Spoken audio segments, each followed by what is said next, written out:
അപ്പൊ മോനെ ദേവര എത്തിണ്ട്. ദേവര കുറെ നാളായിട്ട് അവിടെയും ഇവിടെയും ഒക്കെ കാണിച്ച് പാട്ടൊക്കെ കാണിച്ച് ഇങ്ങനെ സെറ്റാക്കി കൊണ്ടിരിക്കുന്ന ഒരു പടമായിരുന്നു. ഏതായാലും ട്രെയിലർ ഇറങ്ങിയിട്ടുണ്ട്, നമുക്കൊന്ന് കണ്ടുനോക്കാം എന്താണ് പരിപാടി. ഓക്കെ ചലോ. അവർ യഥാർത്ഥത്തിൽ ആരാണ്? കുലവുമില്ല, മതവുമില്ല, ഭയം അതവർക്ക് അറിയില്ല.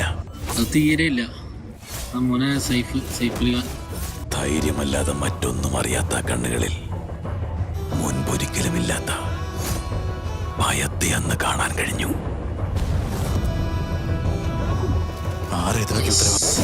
കത്തി ടൂളിൽ തന്നെ ഒരു ഡി ഉണ്ട്. അതൊരു നീണ്ട കഥയാണ് സർ.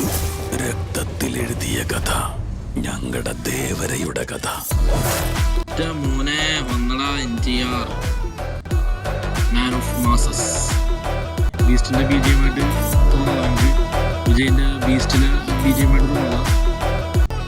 മനുഷ്യന് വേണ്ടത് ജീവിക്കാനുള്ള ധൈര്യം, അല്ലാതെ കൊല്ലാനുള്ള ശക്തിയല്ല. നിങ്ങൾ എന്റെ വാക്ക് ധിക്കരിച്ച് ധൈര്യം കാട്ടാൻ തയ്യാറായാൽ ആ ധൈര്യത്തെ തീർക്കുന്ന ഭീകരനാവും ഞാൻ. നീ ഉള്ളിടത്തോളം കാലം പിന്നെ ഇതിനകത്ത് നമ്മളെ ഷൈൻ മച്ചാണ്ട്, ഷൈൻ ടോം ചാക്കോ. മൂപ്പരെ കണ്ടില്ലല്ലോ അവിടെ അല്ലേ? സമയം മാത്രം ശരിയായ ആയുധവും.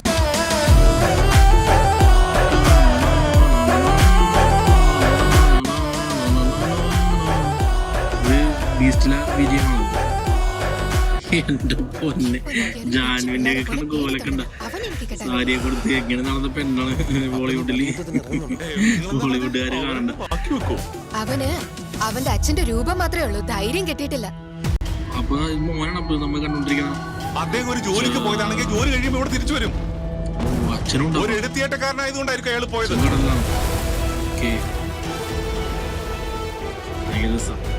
ദേവന്റെ കടലിലേക്ക് ഇറങ്ങിയിട്ട് 2 വർഷം തികയുകയാണ്. കടലിൽ പോയി അച്ഛൻ തിരിഞ്ഞു വന്നിട്ടാണ് 2 വർഷമായിട്ട്. കണ്ണടച്ചാലും തുറന്നാലും കടലിനടി കണ്ടത് വിശ്വസിക്കാൻ കഴിയുന്നില്ല. അച്ഛനാള് ഫ്രീ കാണല്ലോ, 2 വർഷമായിട്ട് വീട്ടിലെത്തിയിട്ട് കടലിൽ പോയിട്ട്. ഭയത്തെ മറന്ന് ഇത്തരം ജോലികൾക്ക് നിങ്ങൾ കടലിലേക്ക് ഇറങ്ങിയ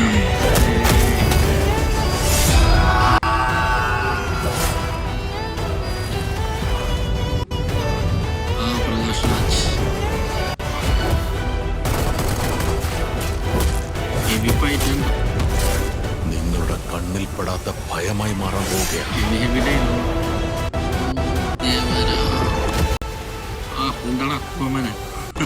ലാസ്റ്റ് ഷോട്ട് ഉണ്ട്, വീണ്ടും മുളികറി വന്നത് Aquaman. Devara typical Aniruddha vibe. Anyway അപ്പൊ അതാണ് ദേവര. ഓക്കെ, എനിക്ക് തോന്നുന്നു പരിപാടി ഇതിപ്പോ പാർട്ട് 1, ദേവര പാർട്ട് 1 എന്ന് പറയണ വന്നേക്കണത്. എനിക്ക് തോന്നുന്നു ഇതിനകത്ത് മോന്റെ കഥയെന്ന് പറയണേ. എന്നിട്ട് പാർട്ട് 2 ചിലപ്പോ അച്ഛന്റെ ഫ്ലാഷ് ബാക്ക് ആയിരിക്കും.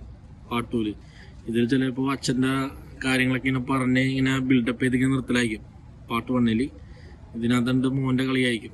പാർട്ട് 2 ചിലപ്പോൾ അച്ഛന്റെ പരിപാടി ആയിരിക്കും. അച്ഛൻ കടലിൽ പോയതും 2 വർഷമായിട്ട് കടലിൽ ബ്ലാസ്റ്റ് ചെയ്യണതും ആ പരിപാടിയൊക്കെ ആയിരിക്കും ചിലപ്പോൾ. അങ്ങനെയാണ് തോന്നുന്നു, മേ ബി.